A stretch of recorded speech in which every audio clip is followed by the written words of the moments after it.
Assalomu alaykum, quyon o'skanini kuzatuvchilari. Sizlar uchun maxsus bo'ladi. Quyon ishqibozlariga, quyon boqishni boshlamoqchi bo'lgan insonlarga tavsiya beramiz.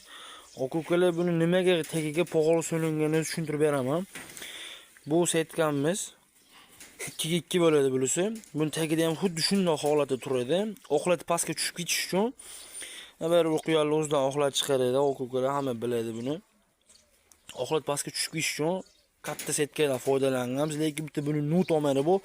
Bunda asosan ko'p yursa, poxolsiz yo tagida hech narsa bo'lmasa, toza yuradi, lekin bunlarning oyog'iga qo'tir keladi aka-ukalar. U qo'tir o'tib ketsa o'zini vaqtidan gidaydi bir примерно 15 kun 20 kun bo'lsa, sizlar bilmay qoldingiz, u quyon o'zib o'ta qattiq stressga tushadi va o'zini o'zi o'nglay olmaydi. Quyon bilasiz o'zi do'ri qila olmaydi, chunki o'ngli jonzot emas bilan odamga o'xshagan.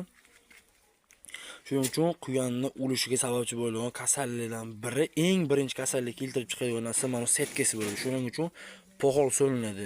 Yozgi kunida bu poxollarni nimaga so'linadi? Faqat kamroq so'linadi yozgi kuni, chunki poxol issiq bo'ladi, quyonlar issiqqa yaramaydi aka-ukalar.